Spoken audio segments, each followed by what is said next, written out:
ഇപ്പൊ ക്ലെപ്റ്റോമാനിയ എന്നത് ഒരു സൈക്കോളജിക്കൽ ഡിസോർഡർ ആണ്. അത് ഒരു അൺകൺട്രോളബിൾ അർജാണ്.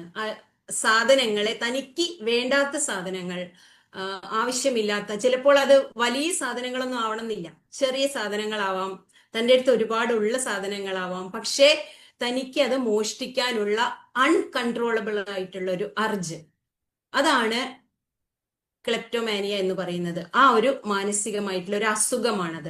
അതൊരു ഇമ്പൾസ് കൺട്രോൾ ഡിസോർഡർ ആണ്. ഇപ്പോ ഈ ക്ലെപ്റ്റോമാനിയ അധികവും കാണപ്പെടുന്നത് പുരുഷന്മാരെക്കാൾ സ്ത്രീകളിലാണ് അധികമായിട്ട് കാണപ്പെടുന്നത് എന്ന് പഠനങ്ങൾ പറയുന്നുണ്ട്.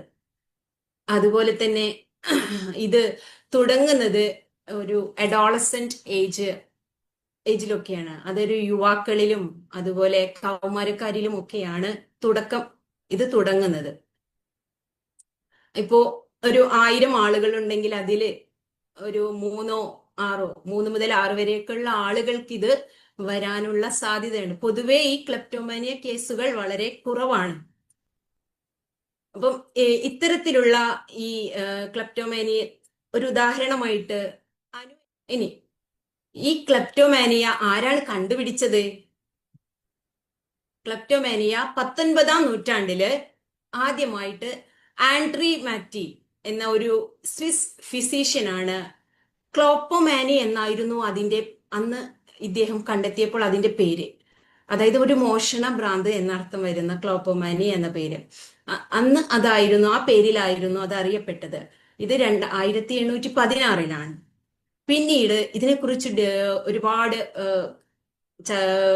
പഠനം നടത്തുകയും അതുപോലെ 1838 മുതൽ 1840 ആ ഉള്ളില് സി മാർക്ക്, അതുപോലെ ജീൻ എറ്റിനി എസ്ക്യുറൽ എന്നീ ഒരാള് ഫ്രഞ്ച് ഫിസീഷ്യനാണ്, മറ്റൊരാൾ സൈക്യാട്രിസ്റ്റ് ആണ്. ജീൻ എറ്റിനി എസ്ക്യുറൽ എന്നത് ഫ്രഞ്ച് സൈക്യാട്രിസ്റ്റ് ആണ്.